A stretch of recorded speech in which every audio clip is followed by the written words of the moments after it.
When veterinarian Riley Quinn returns to Montana for a simple horse call, she never expects to reunite with the rancher who broke her heart 15 years ago. But not everyone wants a second chance to succeed.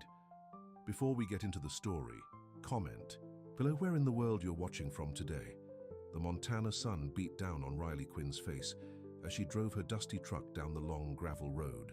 Her GPS kept insisting she'd reached her destination, but all she could see were rolling hills and scattered cattle. Finally, a wooden sign appeared. McCoy Ranch. She pulled into the entrance, taking a deep breath. Her first big appointment since moving back to Montana, and it was at one of the most prestigious ranches in the state. "You can do this," she whispered to herself, adjusting her rearview mirror to check her appearance. At 43, Riley's face still held the softness of youth, but her eyes carried the wisdom of someone who'd weathered life's storms. She tucked a loose strand of blonde hair back into her practical ponytail and grabbed her medical bag. The main barn was enormous, state-of-the-art facilities disguised as rustic charm. As Riley entered, the familiar smell of hay and horses calmed her nerves. This was where she belonged, not in that sterile city clinic her ex-husband had insisted was better for her career. "Hello?" she called out, hearing movement from one of the stalls. "I'm Dr. Quinn, the veterinarian. I'm here about the pregnant mare." A tall figure emerged from the shadows, and Riley's heart stopped. Even with his back turned, the set of those shoulders, the way he moved, it was achingly familiar. When he turned around, time seemed to freeze. 15 years disappeared in an instant. Standing before her was Jackson McCoy, Jax, her college sweetheart. The boy who'd promised her the moon, but couldn't leave his grandfather's struggling ranch to follow her to vet school. He hadn't seen her yet, engaged in conversation with a ranch hand. Riley gripped her medical bag tighter, suddenly unsure if she could go through with this appointment. Her rational mind screamed at her to leave, but her feet refused to move.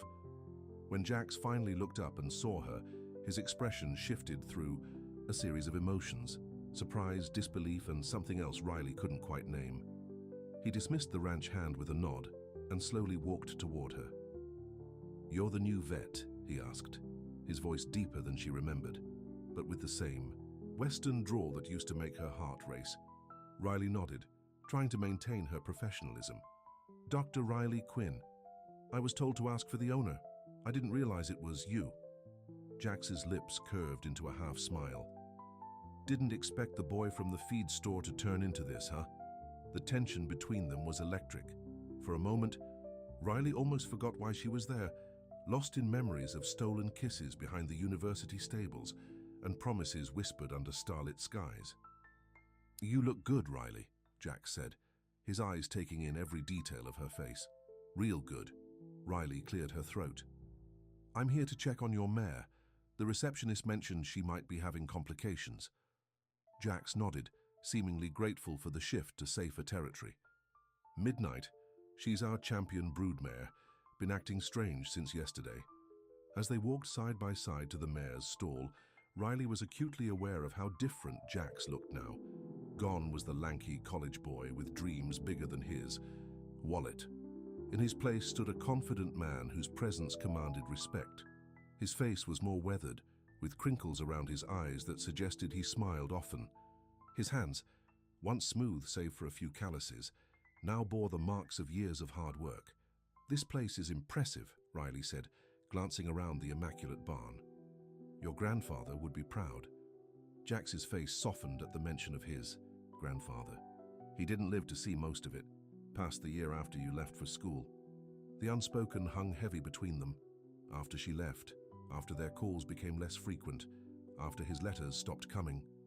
The mare nickered softly as they approached her stall. Riley immediately switched to professional mode, setting down her bag and greeting the beautiful black horse. "Hey there, gorgeous," she murmured, gently stroking the mare's neck. "Let's see what's going on with you." As Riley began her examination, she felt Jax's eyes on her. His gaze was like a physical touch, bringing back memories she'd tried so hard to bury. "How long have you been back in Montana?" Jax asked as she listened to the mare's heartbeat. 3 weeks, Riley answered, focusing on the steady rhythm beneath her stethoscope. After the divorce, I needed a change, somewhere that felt like home. She hadn't meant to mention the divorce, but something about being around Jax made her want to fill in the blanks of their time apart. His eyebrows raised slightly. Divorced? I didn't know you were married. Riley gave a small, humorless laugh. 8 years to another vet. Turns out we were better colleagues than spouses. She moved her stethoscope to the mare's belly, listening to the foal. As she concentrated, the stethoscope slipped from her fingers, clattering to the ground. You're really McCoy Ranch? She finally said, the reality of the situation hitting her fully. The McCoy Ranch everyone in the veterinary community talks about? He smiled softly, that familiar smile that used to make her feel like she was the only woman in the world. One and the same. Riley shook her head in disbelief. Last I heard, this place was struggling. Your grandfather was thinking of selling. Almost did, Jack said, leaning against the stall door. But I made a gamble on some new breeding techniques, took out loans I had no business taking, worked day and night for years. He paused, looking around at his empire. Guess it paid off. There was no arrogance in his voice, just quiet pride in what he'd built. Riley retrieved her stethoscope and continued her examination, trying to maintain her composure. Inside, her mind was reeling. All these years, she'd pictured Jax living a simple life on his grandfather's modest ranch. Never had she imagined he'd become one of the most successful ranchers in the state.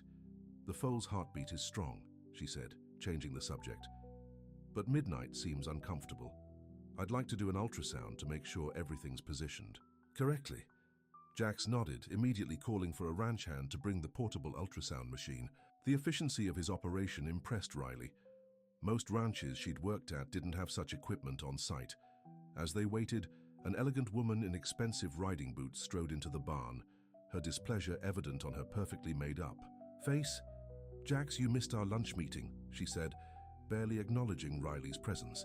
Sorry, Vivian. Emergency with midnight, Jax replied, not sounding particularly apologetic. The woman, Vivian, finally turned to Riley, her gaze assessing and cold. And who is this? Dr. Riley Quinn, Jax answered before Riley could speak.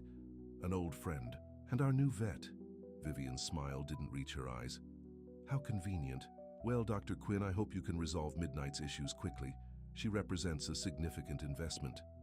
There was something in the way Vivian stood next to Jax, a possessiveness. That made Riley wonder about their relationship. Vivian Prescott, my business partner, Jax explained, seemingly reading Riley's thoughts. The ultrasound machine arrived, and Riley got to work, grateful for the distraction. As she ran the probe over Midnight's belly, she explained what they were seeing on the screen. The foal looks healthy, but it's slightly malpositioned. That's what's causing Midnight's discomfort. I can give her something to help her relax, and we'll monitor her closely over the next few days. Will you be coming back tomorrow then? Jax asked, his voice carefully neutral. Riley met his gaze. Yes, I'd like to check her progress personally. Vivian cleared her throat loudly. Jax, we still need to discuss the expansion plans. The board is waiting for your decision. Jax nodded distractedly, his eyes still on Riley. I'll meet you at the house in 10 minutes. With a tight smile at Riley, Vivian turned and left, her boots clicking sharply on the concrete floor. Expansion plans? Riley asked, packing up her equipment. We're looking to acquire some additional land, Jax said vaguely. Nothing definite yet. Riley administered medication to the mare, then gave Jax detailed instructions for her care overnight. As she finished, their hands accidentally brushed, sending a jolt of electricity up her arm. It's good to see you, Riley, Jax said quietly. After all this time, the sincerity in his voice caught her off guard. You too, Jax. Your grandfather would be so proud of what you've built here. As Riley walked back to her truck, she couldn't shake the feeling that returning to Montana had just become much more complicated than she'd anticipated.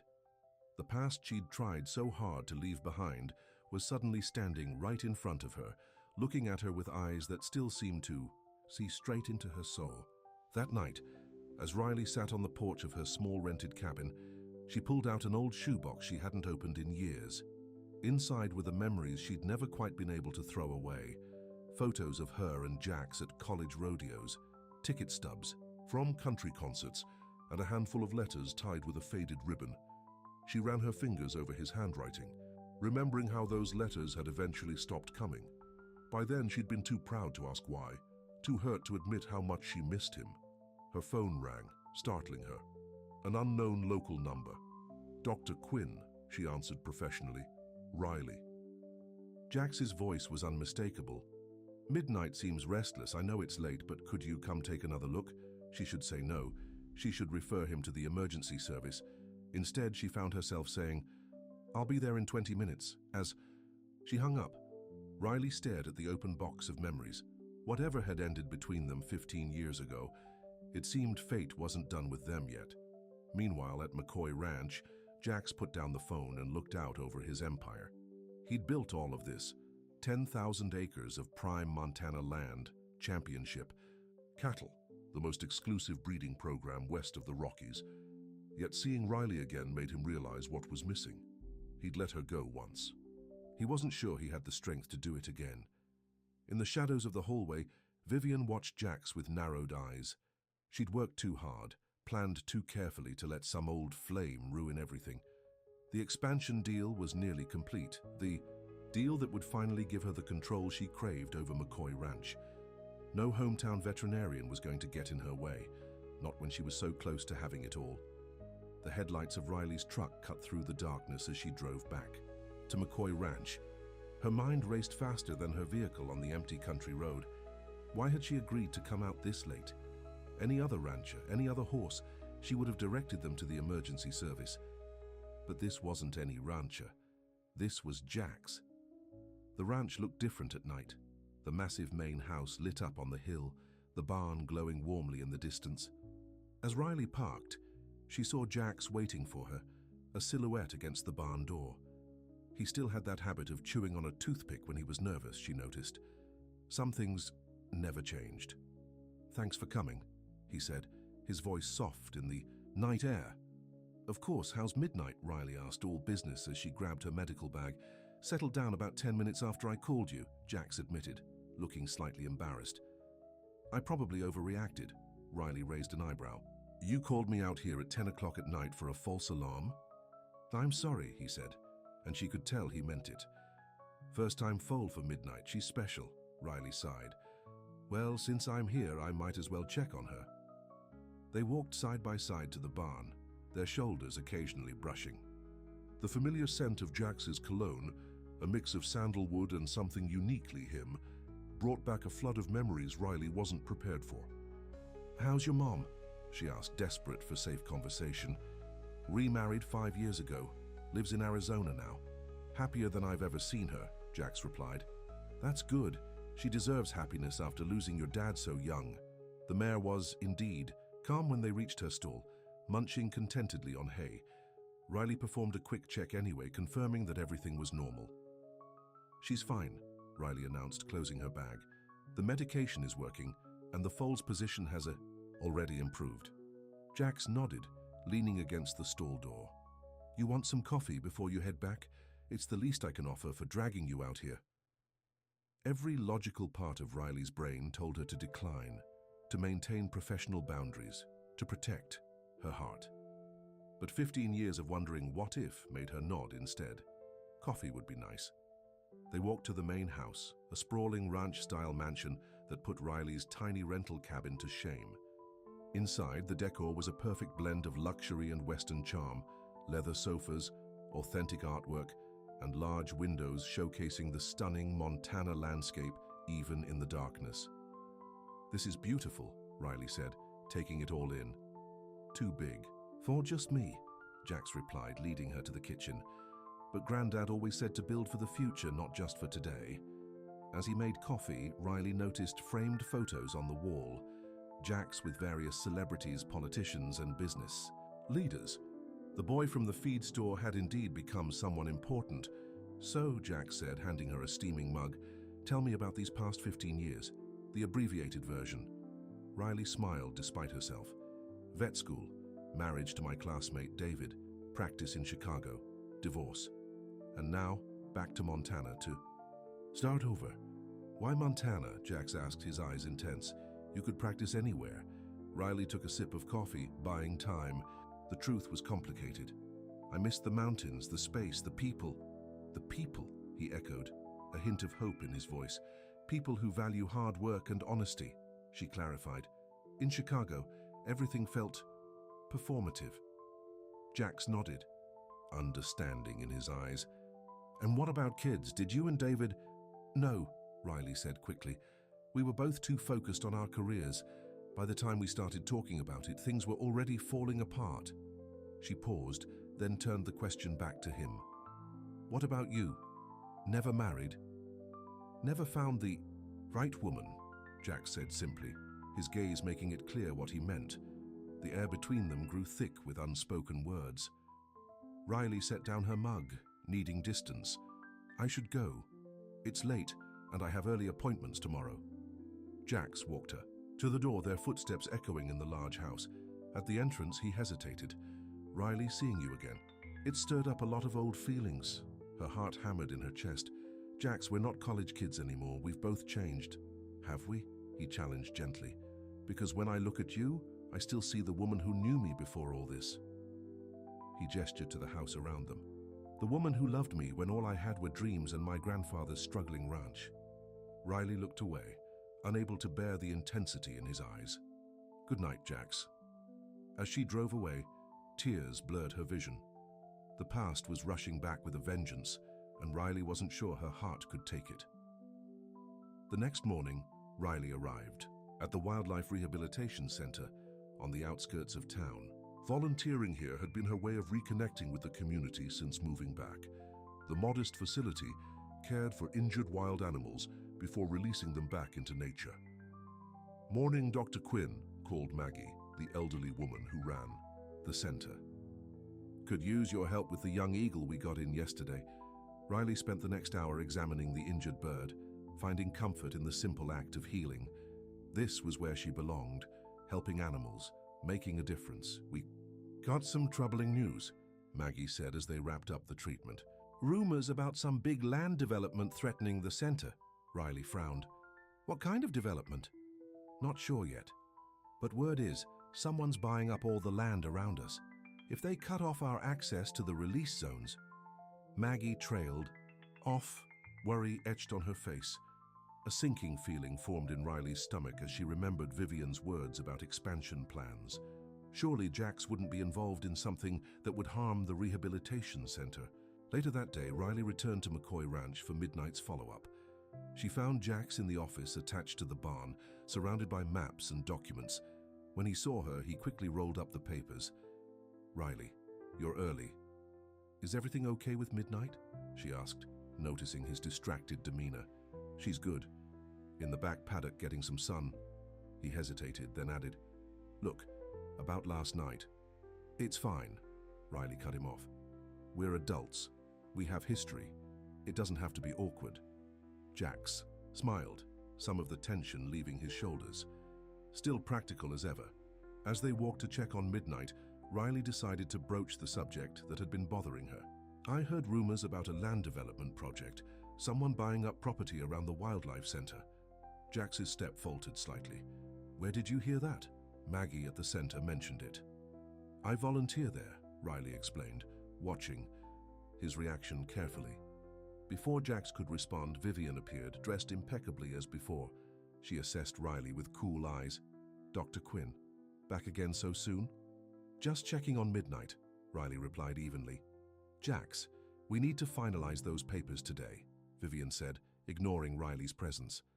The board won't wait forever. I'm still considering all options, Vivian, Jax said firmly. Vivian's perfectly sculpted eyebrows rose in surprise. What's there to consider? We've been planning this for months. An uncomfortable silence fell. Riley felt like she was witnessing a private battle, one with stakes she didn't fully understand. I'll go check on Midnight, she said, eager to escape the tension. As she walked away, she heard Vivian's voice, low but clear. Don't let old feelings cloud your judgment, Jax. There's too much at stake. The words confirmed Riley's suspicions. Whatever business Jax and Vivian were involved in, it somehow connected to her return. Midnight was indeed doing well, her condition improving rapidly. As Riley finished her examination, she heard footsteps behind her. "She looks good," Jack said, leaning against the fence. "Your magic touch, I guess." Riley smiled despite herself. "Hardly magic, just good medicine and a cooperative patient." They stood in comfortable silence for a moment, watching the mare graze peacefully. "About what you asked earlier," Jax finally said.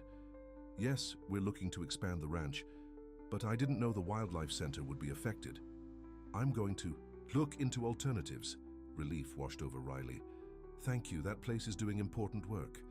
I know how much you've always cared about wildlife," Jax said softly. "Remember that injured hawk we found during our sophomore year?" Riley laughed at the memory. "You helped me sneak it into my dorm room. We nursed it back to health for weeks.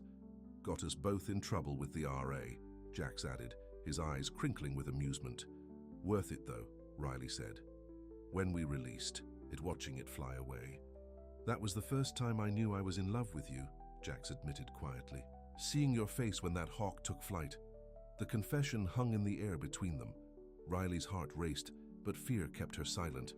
She'd been hurt too many times, by Jax, by David, by life's disappointments. "I need to get going," she said, her voice barely above a whisper. "Other appointments?" Jax nodded, understanding in his eyes. "Will you come to the spring festival this weekend? The whole town will be there, like old times." The annual spring festival, where they'd shared their first kiss all those years ago. Riley knew she should say no, but found herself nodding instead. "Maybe, if I can find the time."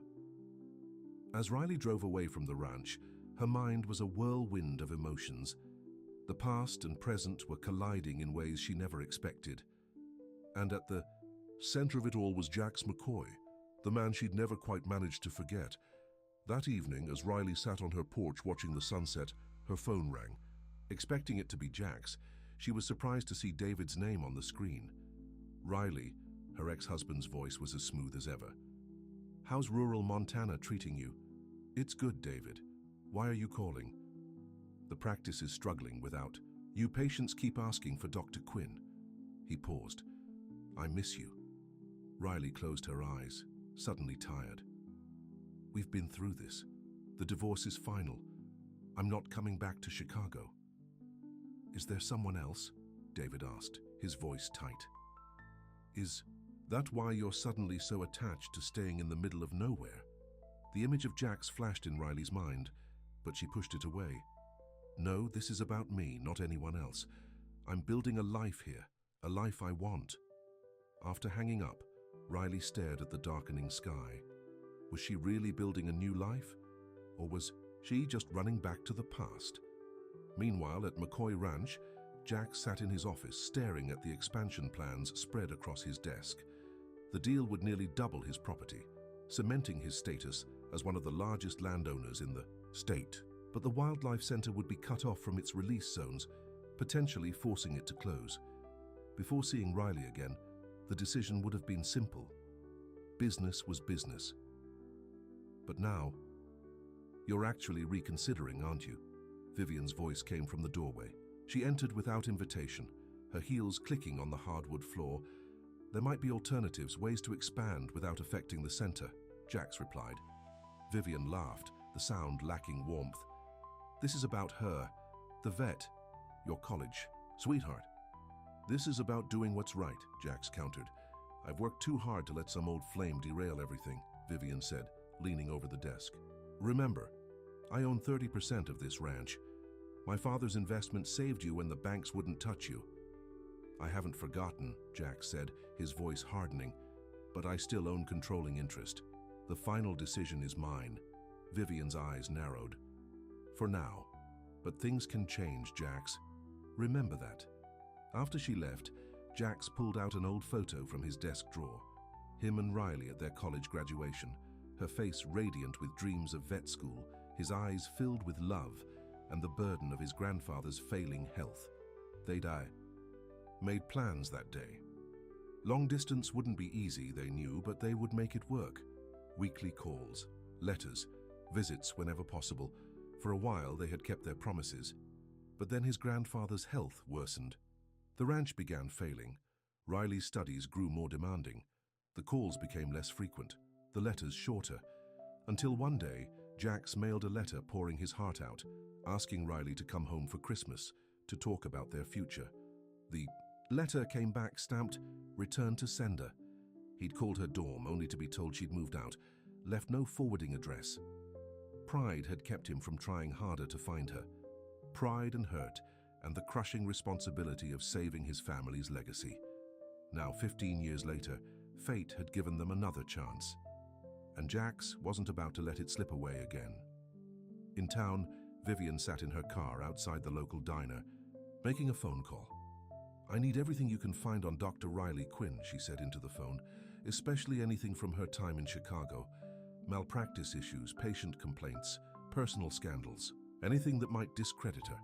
She hung up, a determined smile on her face.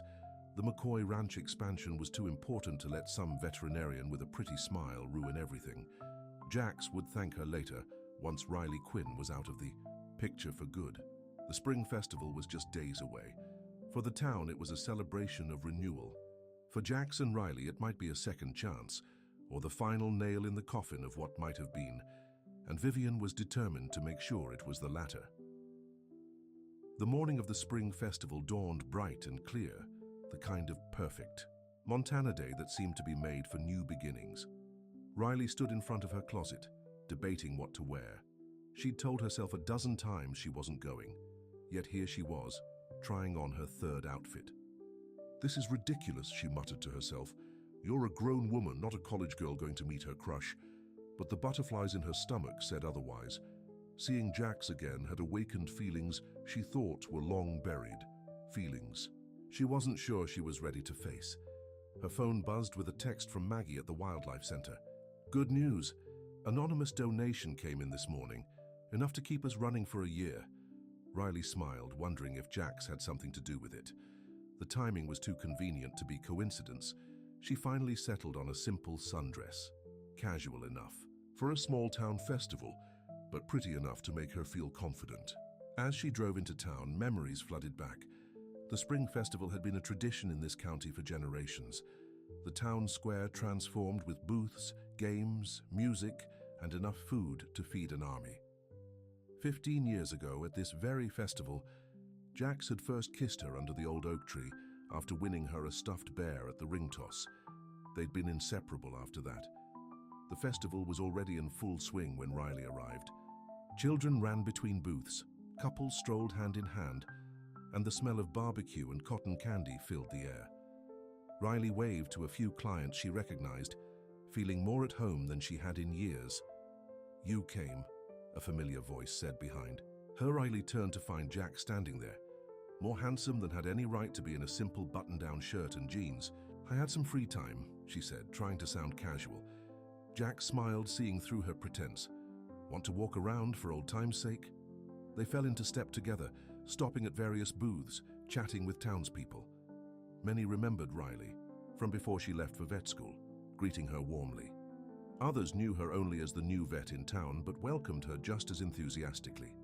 "You're a local celebrity," Riley teased as they walked away from the mayor, who had spent 10 minutes singing Jax's praises. "Hardly. Just a guy who got lucky with some smart investments. And a lot of hard work," Riley added. "Don't sell yourself." "Short, Jax. What you've built is impressive." They stopped at the ring toss booth, the same one where Jax had won her the bear all those years ago. "Still got your lucky charm?" Jax asked, nodding toward the game. Riley laughed. "Buster the bear? He got lost somewhere between college and Chicago." "Then I'll just have to win you another one," Jax said, handing over money to the booth attendant. Riley watched as Jax took aim, his concentration evident in the set of his shoulders. Some things never changed. He'd always been competitive, always determined to succeed.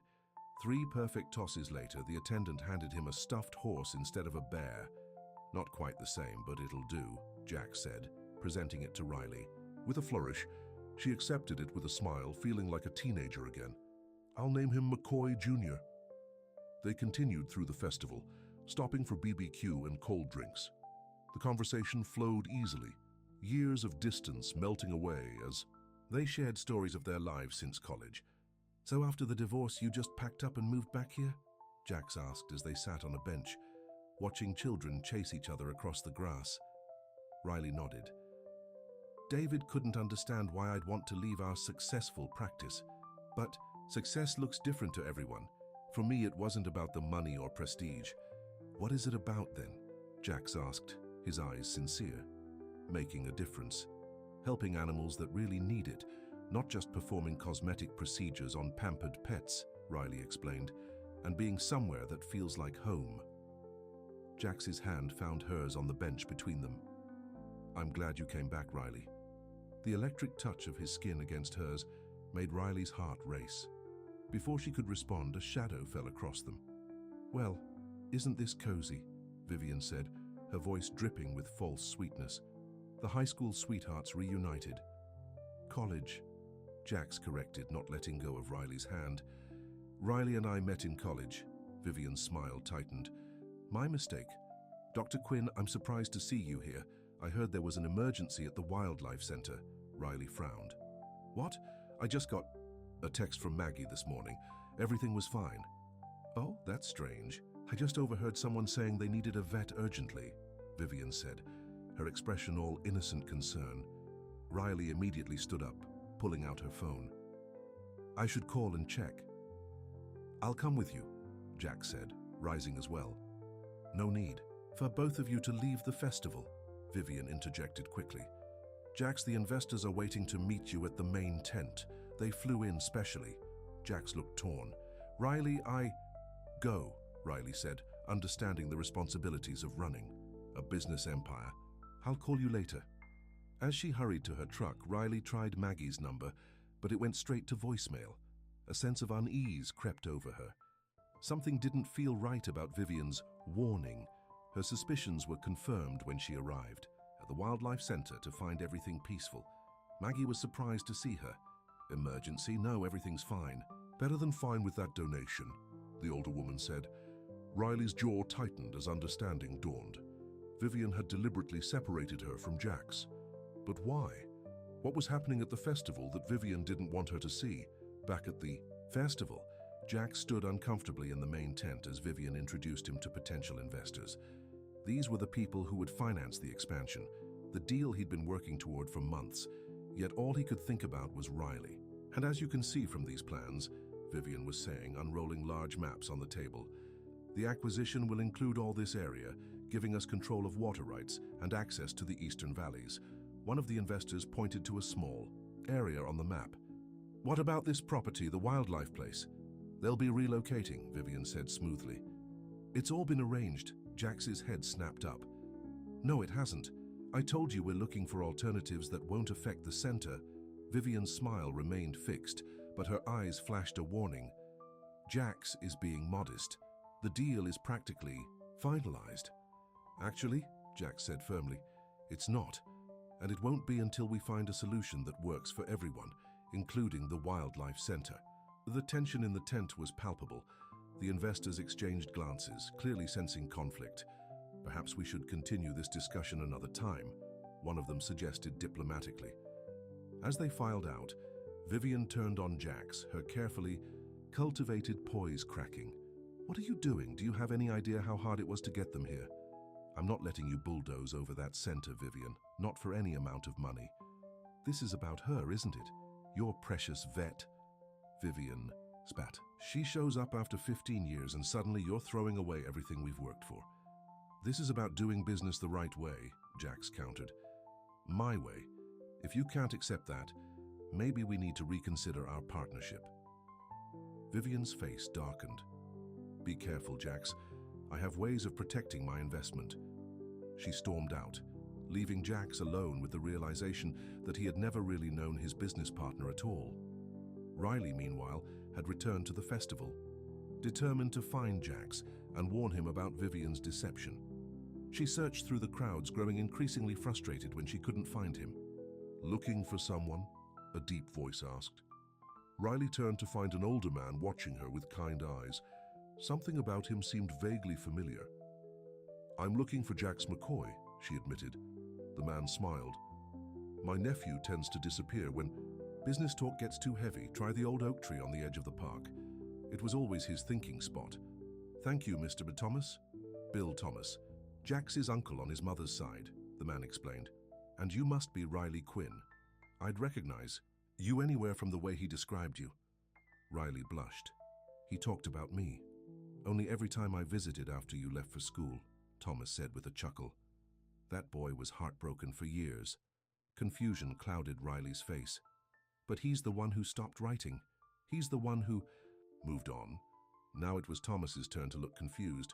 Stopped writing? Girl, he wrote you every week until that Christmas when his letter came back. Nearly drove him crazy trying to figure out what happened. What letter? What Christmas?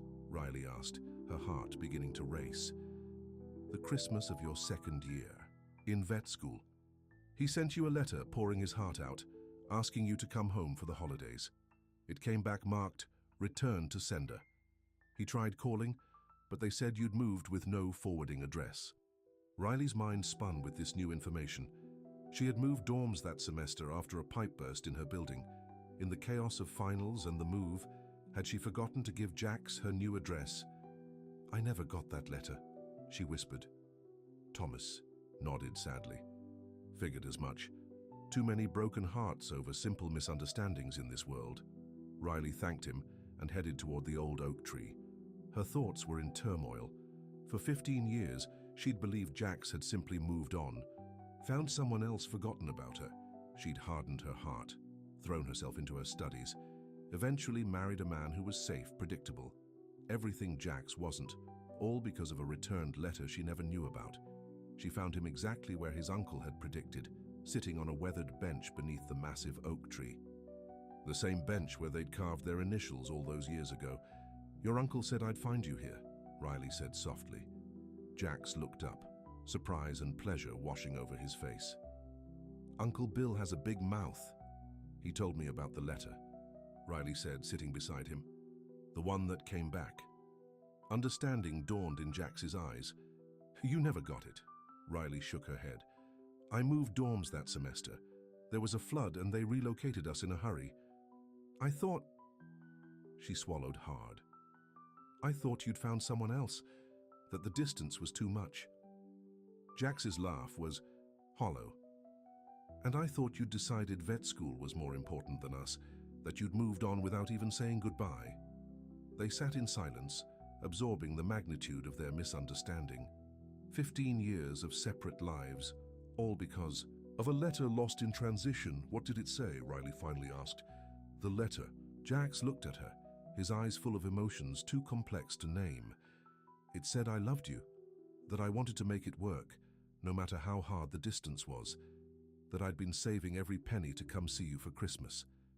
Tears welled in Riley's eyes. I would have said yes to all of it.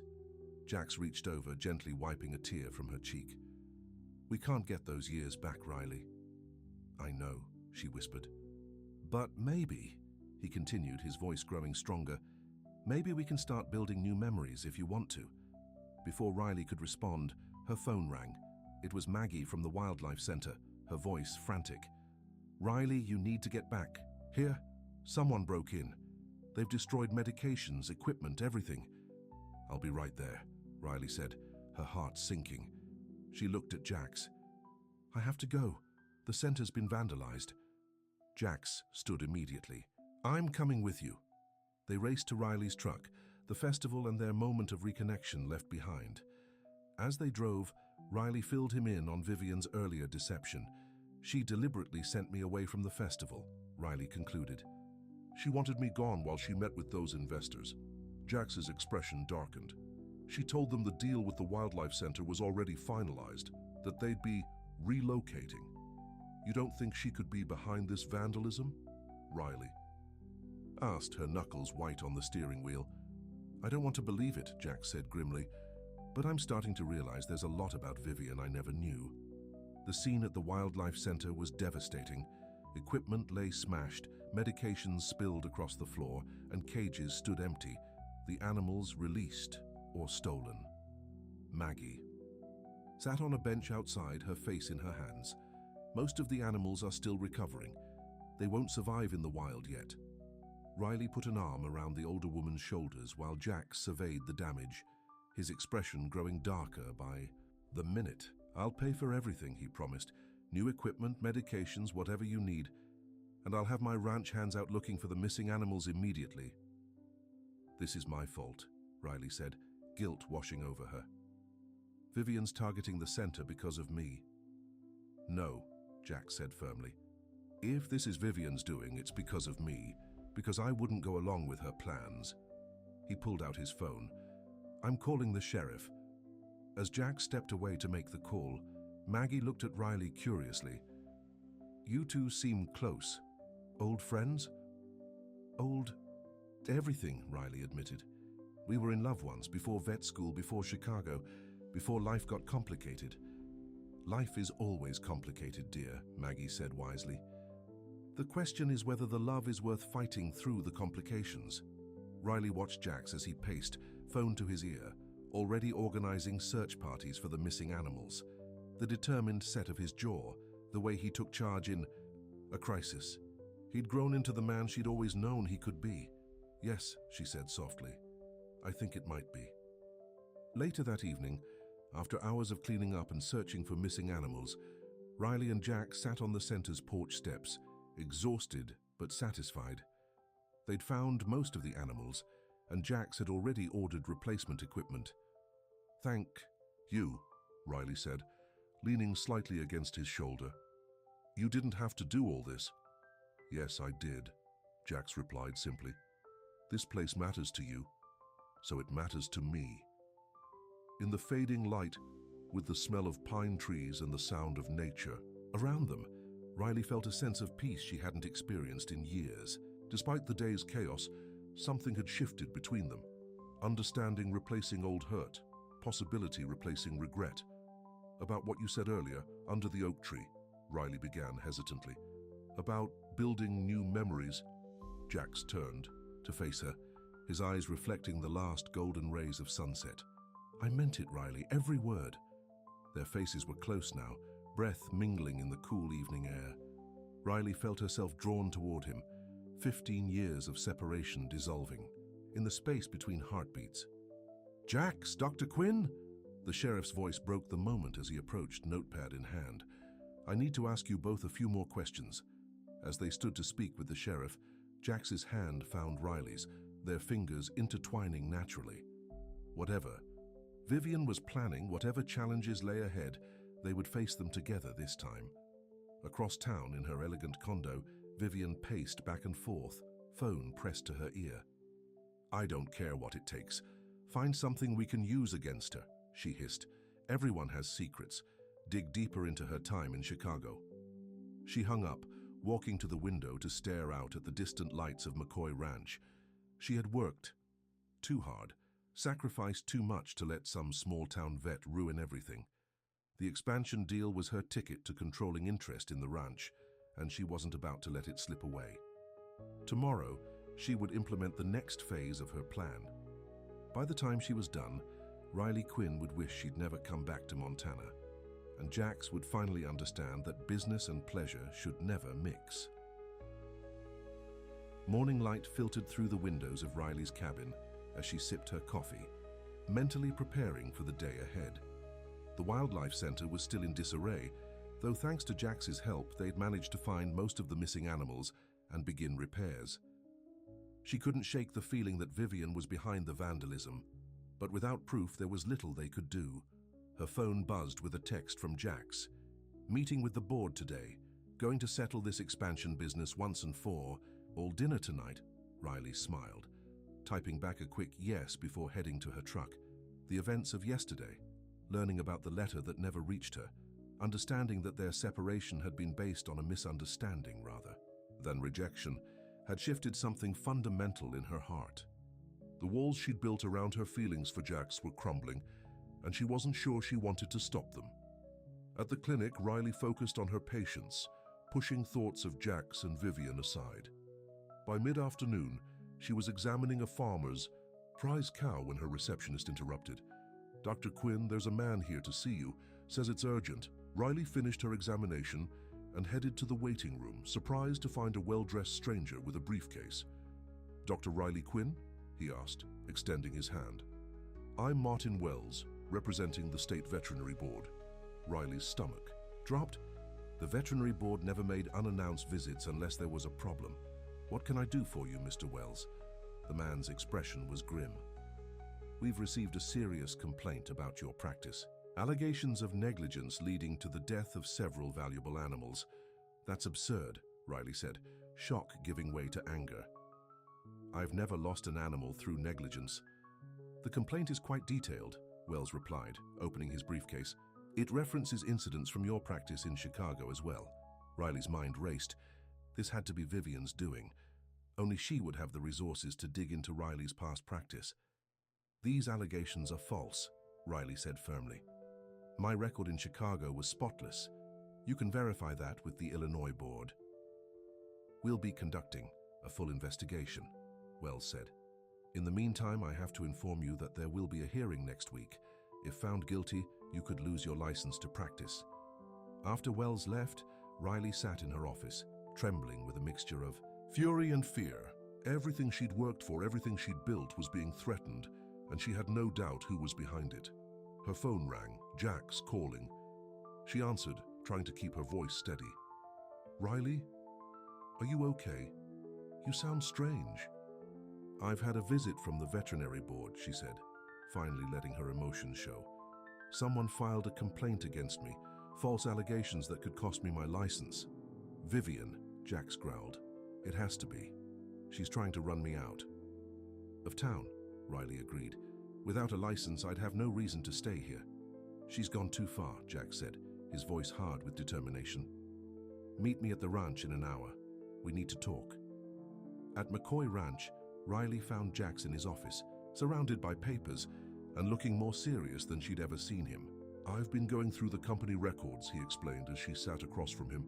Financial statements, emails, contracts, everything related to Vivian and the expansion. And I think she's been embezzling from the ranch for years, Jack said, pushing a stack of papers toward her. Small amounts at first, then larger sums as we became more successful, all disguised as consulting fees to shell companies. Riley looked at the documents, struggling to understand the complex financial information. How did you miss this? Jax ran a hand through his hair, looking frustrated. I trusted her. She handled most of the financial details while I focused on the ranch operations. He sighed heavily. My mistake. What are you going to do? Riley asked. I've already called my lawyer and the sheriff. They're on their way. His eyes met Riley's. But that's not the only reason I asked you here. He pulled out another document from his desk drawer. This is the deed to 50 acres of land adjacent to the Wildlife Center. I'm donating it to them. It includes protected woodland perfect for animal releases. Riley stared at him in disbelief. Jax, that land must be worth millions. What's money compared to doing the right thing? He said simply. Besides, the revised expansion plan will still increase our grazing land without affecting the center. Riley was touched by his generosity, but still concerned. What about the board? Will they approve this change? They don't have a choice, Jack said with a hint of his old confidence. I called an emergency meeting this morning and exposed Vivian's embezzlement. She's been removed from the board, and her shares are frozen pending investigation. Riley sat back, stunned by how quickly events had turned. And the complaint against me? My lawyer is contacting the veterinary board as we speak. Once they understand the complaint came from someone with a vendetta against you, they'll drop the investigation. Jax reached across the desk to take her hand. I'm not letting her hurt you, Riley, not when I just found you again. The intensity in his eyes made Riley's heart race. Before she could respond, Jax's phone rang. He answered, his expression darkening as he listened. She what? He exclaimed.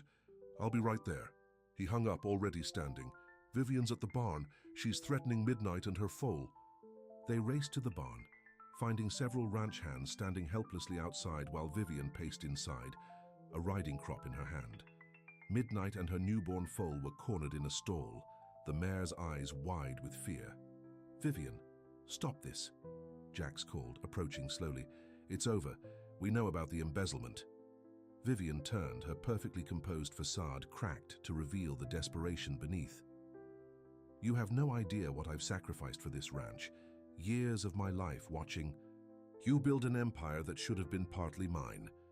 The ranch was never yours, Jack said firmly. Your father's investment gave you shares, not ownership. I deserved more, Vivian cried. I was the one who found the investors, who negotiated the deals, who made you rich while you played cowboy. With your precious horses. She moved closer to Midnight and the foal, raising the crop menacingly. These animals are worth millions. Your prized breeding program, your legacy. How would you feel if it all disappeared? Riley stepped forward, her veterinarian instincts overriding her fear. Vivian, think about what you're doing. That foal is innocent. Stay back, Vivian warned, but her hand trembled. You're better than this, Riley continued, inching closer. You're a businesswoman, not a criminal. Think about the consequences. For a moment, doubt flickered across Vivian's face. Then, with a cry of frustration, she raised the crop again. Before she could bring it down, Riley lunged forward, tackling her to the ground. The two women scuffled briefly before Jax and the ranch hands rushed in, pulling them apart. It's over, Vivian, Jack said as the sheriff appeared in the doorway. Don't make this worse than it already is. As the sheriff led Vivian away, Jax turned to Riley with concern. Are you hurt? Riley shook her head, already moving to check on Midnight and her foal. I'm fine, let me make sure they're okay. The mare was agitated but unharmed. Riley spoke soothingly as she examined the animals, her hands gentle and professional. The foal, remarkably, seemed unfazed by the commotion, nuzzling against its mother with complete trust. They're both fine, Riley announced, relief evident in her voice. Midnight protected her baby. Like you protected them, Jack said softly, watching Riley with newfound admiration. You could have been hurt. Riley stood, brushing hay from her clothes. It's my job to look after animals. It's more than a job for you, Jax observed. It's who you are. Their eyes met, and in that moment, surrounded by the quiet sounds of the barn and the animals they both loved, something shifted between them. The last barriers fell away, leaving only truth. I never stopped loving you, Jax said simply. Even after the letter came back, even after years of thinking you'd moved on, there was always a part of me waiting, hoping you'd somehow find your way back to Montana. Back to me. Riley felt tears forming in her eyes. I tried to forget you. I built a life, a career, a marriage, all trying to fill the hole you left, but nothing ever did. She took a step toward him. I never stopped loving you either, Jax. He crossed the remaining distance between them, taking her face gently in his hands. Then let's not waste any more time. Their kiss was 15 years, in the making, tender at first, then deepening with the passion of lost time found again. When they finally broke apart, both were breathing hard, foreheads touching. Stay, Jax whispered. Not just in Montana. Here, with me. Riley hesitated, old fears surfacing. I need my independence, Jax. I've worked too hard to build my practice, my life. I'm not asking you to give up anything, he said quickly. Keep your practice. In fact, I've been thinking about converting part of the ranch into a full veterinary clinic. State-of-the-art facilities where you could treat both domestic and wild animals. Riley pulled back slightly to see his face. You do that? I'd do anything to have you in my life, Jack said simply. Not in front, not behind, just with you. The words echoed Riley's own thoughts so perfectly that she laughed through her tears. That sounds suspiciously like a partnership. The best kind, Jax agreed, smiling. What do you say, Dr. Quinn? Partners? In answer, Riley kissed him again, pouring 15 years of lost dreams and newfound hope into the embrace. 6 months later, the McCoy Ranch Veterinary Clinic celebrated its grand opening. The state-of-the-art facility, attached to the main barn, drew visitors and clients from across the state. Riley moved between examination rooms, overseeing her small staff with quiet confidence. The Wildlife Center, now expanded onto the land Jax had donated, was thriving under Maggie's continued leadership. They'd formed a partnership with the ranch, creating a model for conservation and agricultural cooperation that was gaining national attention. As evening fell, Riley finished with her last patient and stepped outside to find Jax waiting for her, leaning against his truck. "Ready to call it a day, Doc?" he asked, the love in his eyes still making her heart skip after all these months together. "More than ready," she replied, slipping her hand into his as they walked toward the house they now shared.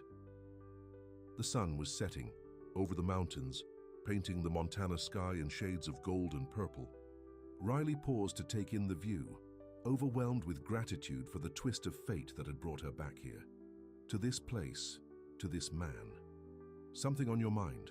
Jax asked, noticing her thoughtful expression. "Just thinking about how different things might have been if I hadn't taken that call about midnight," Riley admitted. "If we hadn't found each other again." Jax smiled, drawing her close. "I like to think we would have found our way back to each other somehow. Some loves are just meant to be, no matter how many detours they take." Later that night, while Riley slept, Jax crept up to the attic and retrieved an old box he hadn't opened in years.